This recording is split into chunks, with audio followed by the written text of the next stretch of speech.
Hey, you all. Welcome back. Y'all already know what it is. You see the title of this video. This is Real Housewives of Potomac, RHOP, Season 6, Episode 8.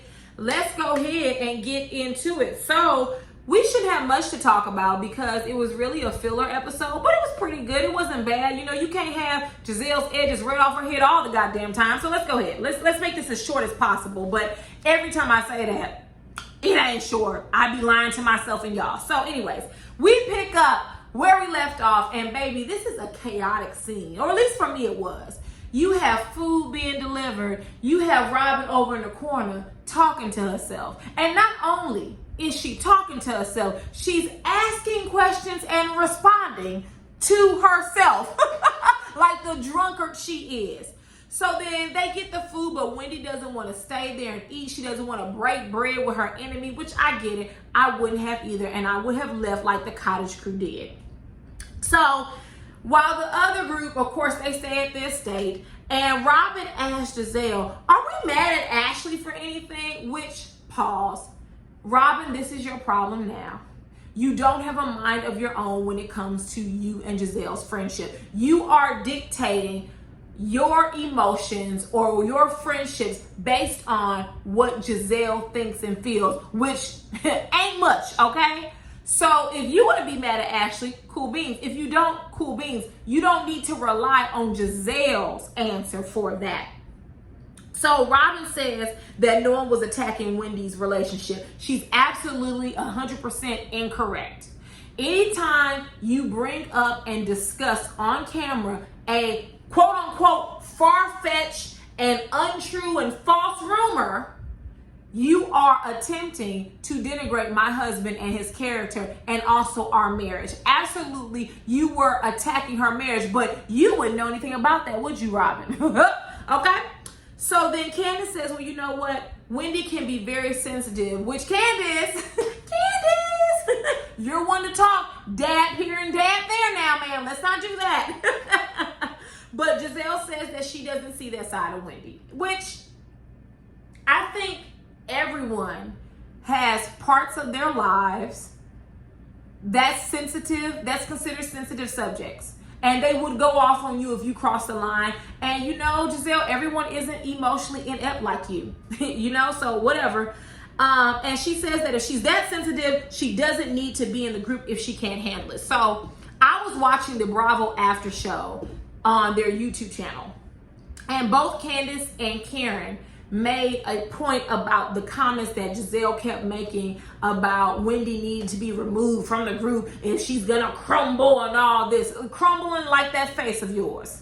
Okay, so what they said, one actually said it and the other one alluded to it, that was a power move and it was completely out of line. So I have a feeling, remember when Giselle told Monique, or who did she tell? Was it Monique? Or whoever it was a couple of seasons ago, you know, I'm like a ninja. I'll come in the night and blow your face off. I think what Giselle is going to do or attempt to do is basically get Wendy fired from the show. So you want to go off on me? Okay, I may not have nothing to say to you back because, you know, my rehearsed reads were not available. But now I'm going to try to get you fired. So I think I'm starting to understand that Giselle is the darling of Potomac and that she may hold weight. Remember when Nene used to hold that same weight on Atlanta and she would say who she thinks should be fired or whatnot like that? I have a feeling Giselle is in a similar position. When Bravo likes someone, they like them, right? Until they don't. Until they don't. And I have a feeling that's what Giselle is trying to do. So Robyn says she feels like she was cussed out for nothing. It wasn't for it. You weren't cussed out for you weren't cussed out for no reason. You were cussed out because you got involved in something that had nothing to do with you. As a scholar told you later, you involved yourself in a situation and came to the defense of Giselle and you didn't even know what the hell you were talking about. You were drunk and you need to shut up with your drunk self. And the way I work is if I have an argument with one person and person B gets involved, well then person B at that time, you become a casualty of war because you need to mind your damn business. So it's not like Wendy just went off on you for no reason and Wendy better than me because I wouldn't have apologized to you because you did not deserve it. Anyways, we see the cottage crew And they're talking, and Wendy begins this crying, talking about, so, oh, Eddie, he's a good man. He's a good father. Wendy, Wendy, that's 20 on 10. I ain't got no problem with you crying, girl, but all that was a bit much. But I'ma blame it on the alcohol, okay? So then Askale admits to them that Robyn is different when she hangs around Giselle. No shit, Sherlock. I could have told you that. Askale's right. She then says that she will defend her even if she is in the wrong. And, you know, up until this point, me and Askale, we here on this. We here on the Robyn and Giselle unhealthy relationship. But then Askale says in her one-on-one that it just means that she's a good friend. No, it doesn't. Actually, that's the antithesis of what it means. If you are a good friend, you are supposed to hold each other accountable in your friendship. Both of you will say things wrong and do things wrong. Who better to tell you than your friend? So no, she's not being a good friend. She's being a sock puppet. Okay, that's what we're gonna start calling Robyn, the sock puppet. That's exactly what she's being. So it's not being a good friend. But by the way, Askale, your one-on-one, that red or that crimson dress, and that jet black hair swooped to the side, and those waves, oh, bravo, bravo.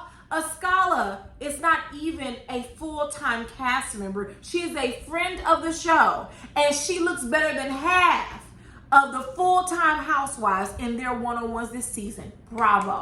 Askale, my compliments to the chef. Gorgeous, look beautiful. So anyways,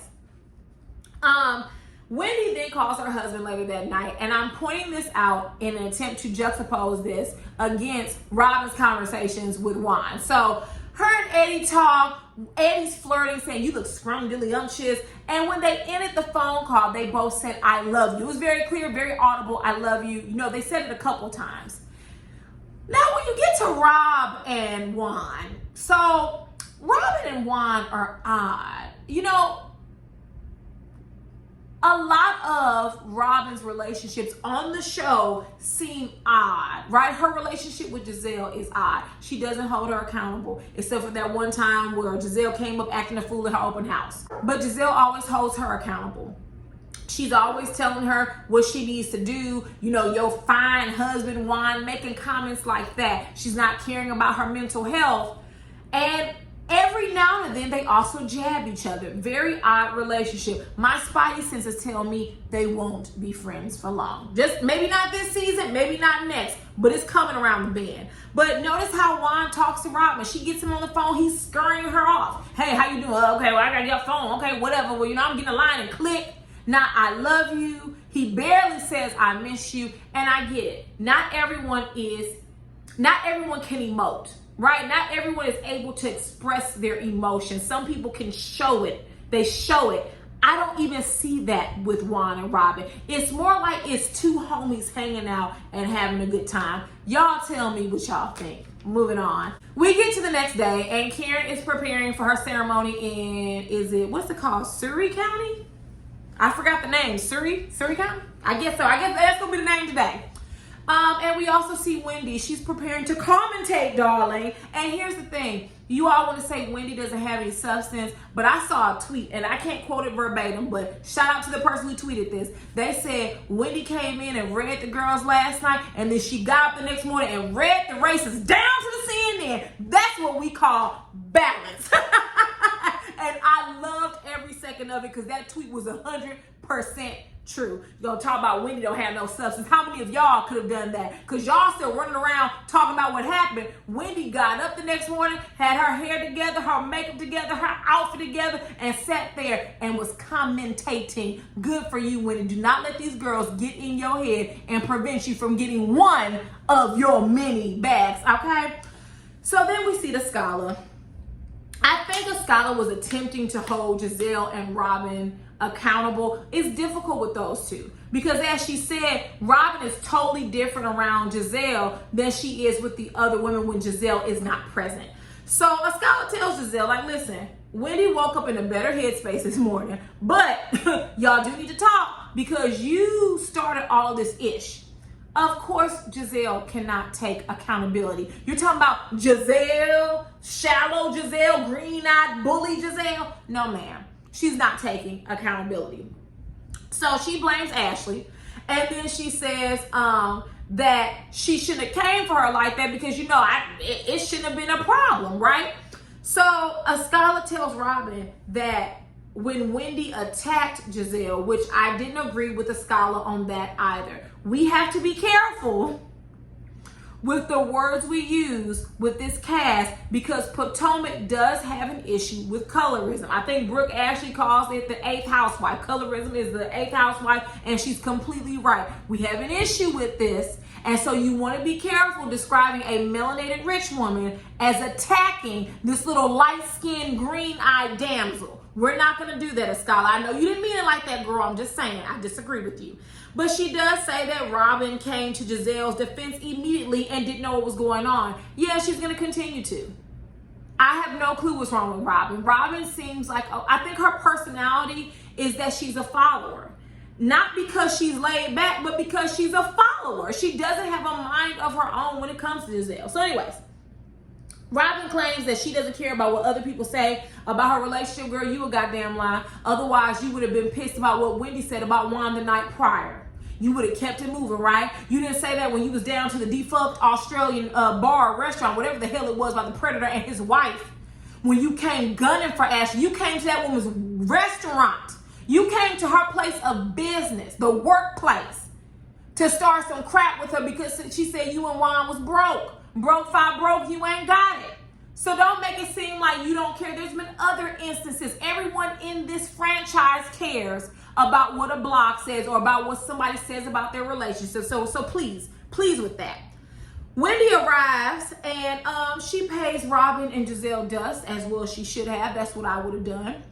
And Giselle turns to her and says, you know, whenever you're ready, I would like to talk to you. Now, you know, Wendy starts playing with her braids and doing all this. And Giselle says, I want to talk to you and not your braids.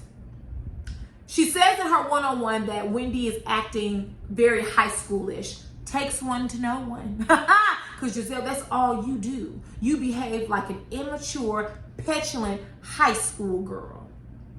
So I know you could identify because that's exactly who you are. Moving on. So next, the girls decide to play another girls trip game. And this time, Candace said, listen, I got a new single coming out, which it sounds cute. I want to hear the entire song though, but from what we heard, the snippets sound good enough. It's cute. It's not a bad song. I want to hear the full song.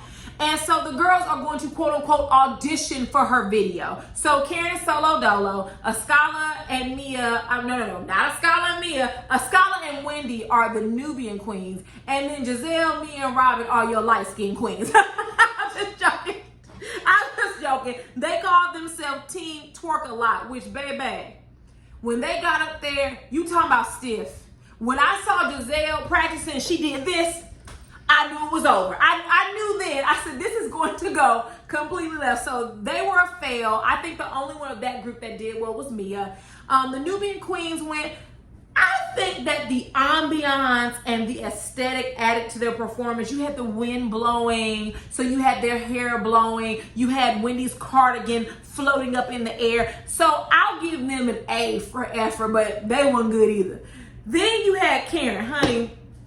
Karen's old ass knees went out several times. And no shade, because my knees went out a few times when you thought she was doing something. But she did good enough. And Giselle made a comment in her one-on-one that says, poor Ray, is this what he comes home to? Well, Giselle, who do you come home to? Because in the words of Keith Sweat, nobody, baby.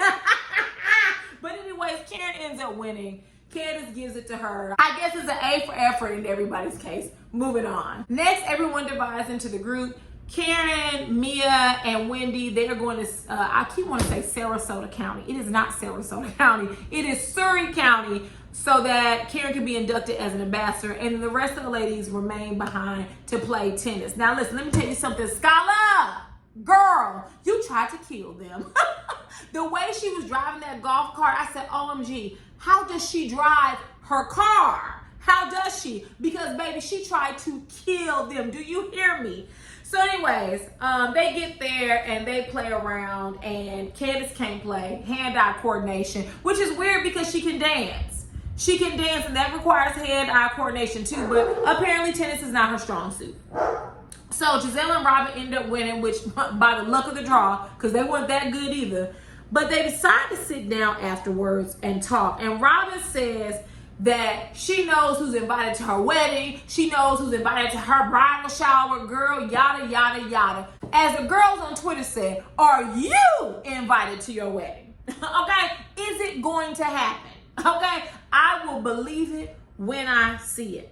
Candace tells them that she doesn't want any green-eyed banter at the last dinner for the trip. And Robyn got offended. You know, I can't say what I want to say. No, because I don't want to hear that at the last dinner. I want this to be as peaceful as possible. But apparently Robyn ignored her, and we're going to get to it when we get to the dinner. So we see Karen. She's in Surrey County. She's receiving the key to the city, and she's an ambassador. I would guess that her new role encompasses her basically bringing tourism probably to Surrey County, increasing its popularity. I don't know. I don't know what she's going to do. We'll see. But anyways, I will say I did like the part of her speech that we heard. Karen speaks really well. Public speaking is a talent, and either you can naturally have it or you can practice on it. Either way, Karen speaks really well. So then after she accepts the key to the county, Ray comes up in there, and the producers and told this man to pop off some bullshit. You know damn well that Ray would not have mentioned it. He said, did you tell him about the other thing? First of all, what does LaDame have to do with her receiving a key to the city, right? Nothing. But so she announces that they're going to expand LaDame, and it's going to be home essentials, and so the next items will be candles and aromatherapy. So of course, Wendy's like, oh, well, you didn't tell me that, girl. Honey, Karen gonna sit her ass up here and say she didn't tell Wendy because Wendy was coming to her for advice, and it wasn't about her, it was about Wendy. And besides, her candles are 3-wick, while Wendy's are 1-wick. Girl, 1 wick, 3 wick, 10 wick, 100 wick, it's the same candle. And here's the thing.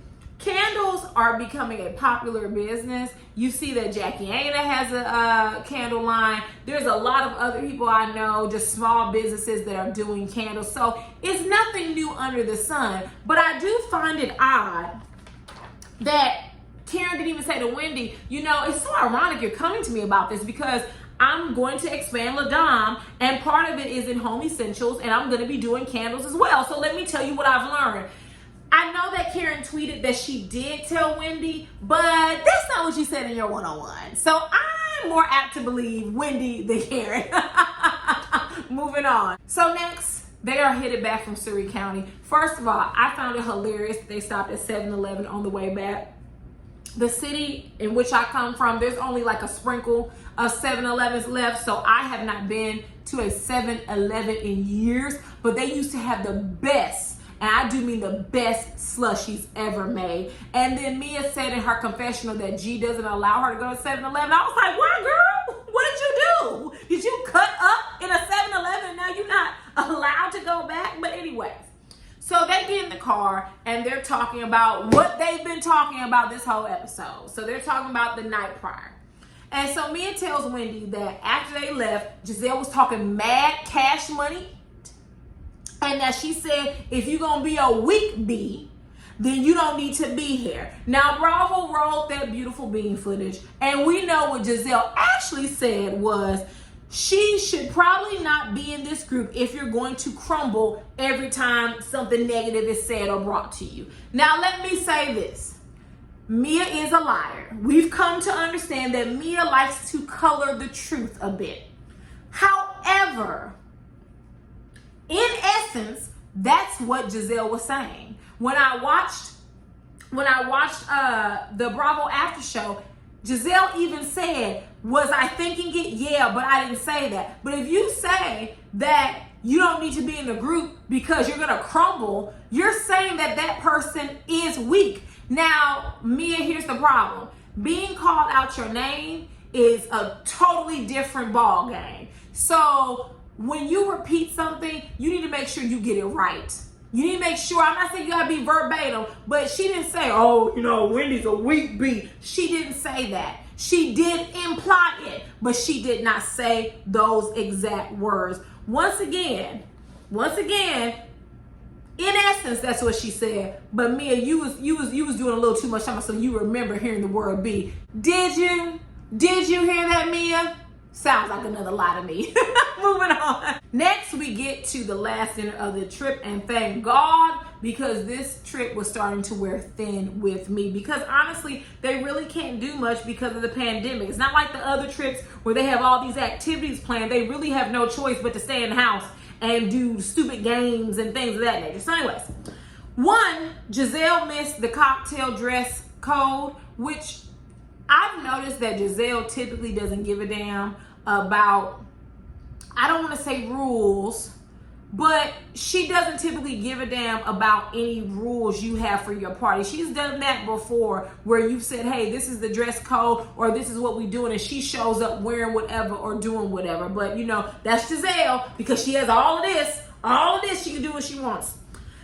Wendy, I loved Wendy's outfit. It really accentuated her shape very well. I didn't like her purse, right? For some reason, I don't know why her purses don't coordinate with her outfit. She had on a black purse with a gold chunky chain, which I love those type of purses. I love that all the designers are making those purses. It's beautiful. It just didn't go.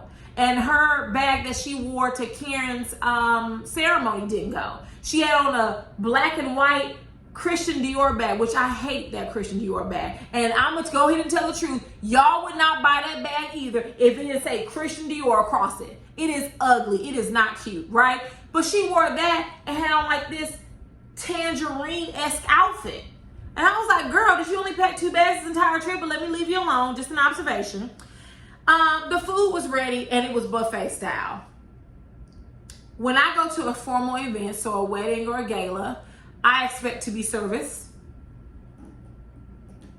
I expect to be served and not a buffet. This is not Golden Corral. This is not Old Country Buffet, baby. This is not the Heritage House. I expect to be served. Now, this is a dinner party. The dinner parties I've been to, we were served. But you know what? If you want me to serve myself, don't be mad when I put 5 lobster tails on my plate. I'm just saying, kids, don't be mad. So anyways, Robyn decides to be passive aggressive and she calls Juan and she says, hi, my non-existent partner, how are you? Juan responds, oh, stop playing. Like, girl, ain't nobody got time for this bullshit. What you on my phone for, girl? And then she goes, well, you're not existent. We don't have a real relationship. It's fake. And Juan goes, okay, whatever, call me back.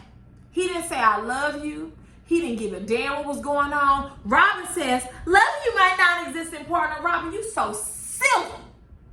That passive-aggressive BS drives me up the wall.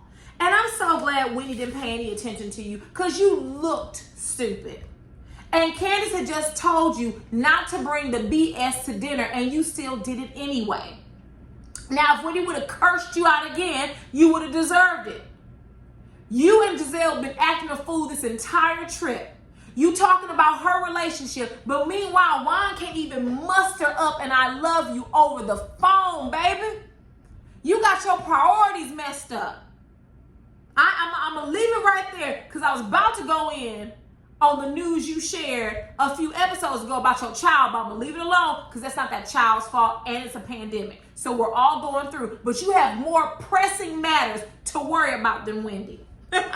So then Robyn asked Wendy, is she been ignored too? And Wendy said, good question, no. Wendy then apologized to Robyn. I wouldn't have apologized to her. Wendy is, not Wendy, Robyn is always with the shits. Whenever Giselle is around, she's a little dog with a bone. She's her lap dog doing whatever she tells her to do. I would not have apologized to Robyn. Wendy is better than me. Robyn then says she doesn't believe her apology and that for her to say that, she made a comment that Wendy was one of the loudest people in the room when she got engaged. True. Wendy, you were putting 20 on 10. I don't know why. You had just met Robyn. Robyn's not some great friend of yours. She was your castmate and you were getting to know her. Period. And don't come with that I love black love. You don't know them long enough to love that type of black love. That is so silly to me. But anyways, and she said that because Wendy made that comment about her having a non-existent relationship, they were never friends. Possibly, but you know, Wendy served it to you cold.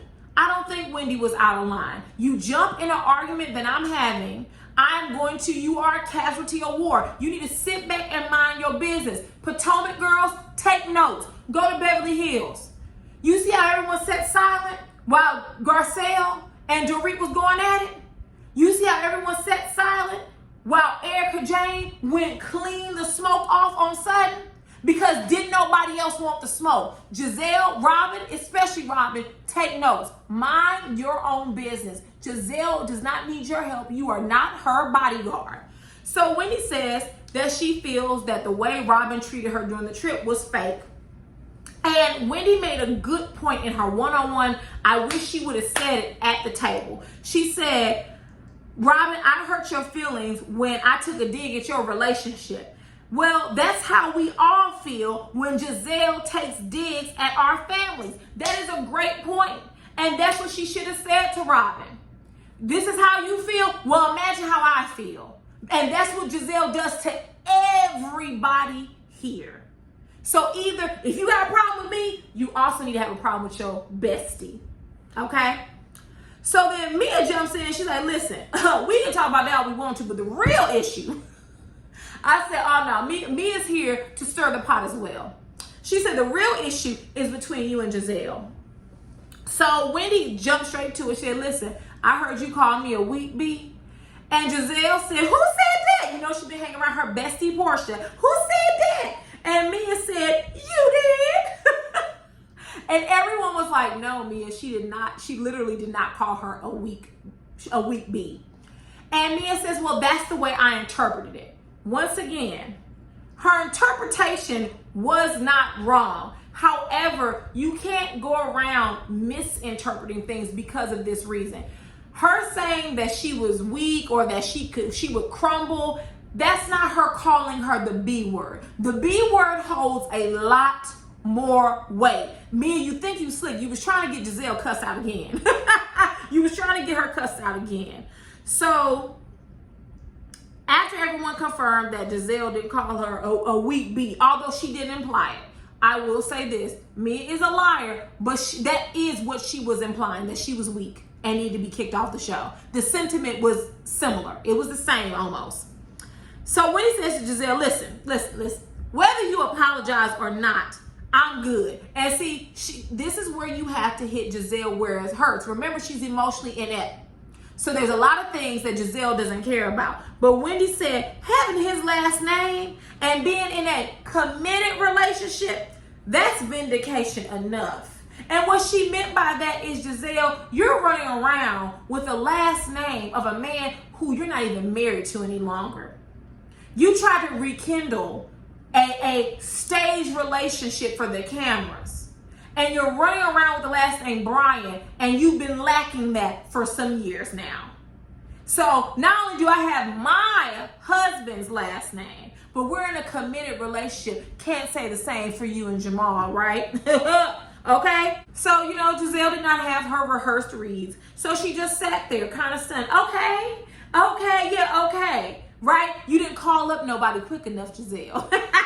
This isn't your confessional. This isn't your one-on-one, darling.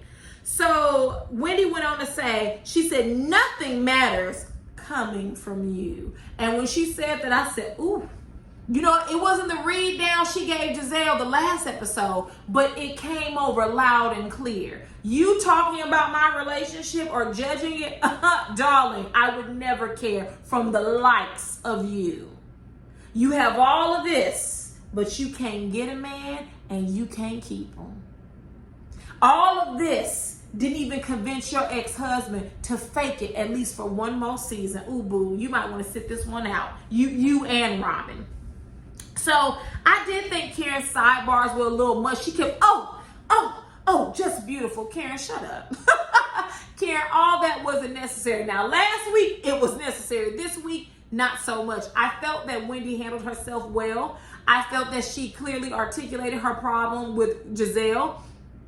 I don't think she should apologize to Robyn. I think she is going to regret that she apologized to her and her stiff braids, but we'll see. So at the end of the episode, Giselle said, you know what? I'll speak to Wendy when she's ready. Giselle, she's never going to be ready. And Karen goes, okay, well, are we ready? And they were like, no. She was like, listen, I'm not talking about the conversation. Are we ready to go back to the cottage? And so the episode ended with that. Listen, I enjoyed the episode. It was a little slow, but like I said, every episode, you can't be with the shits every episode. You gotta kind of go up and down. You don't want the audience to be too amped up. So if there's nothing else, you guys get down in the comments and let me know your thoughts about the episode. Thank you for watching. I appreciate it so very, very much. And if there is nothing else, I will see you all later. Mwah. Bye.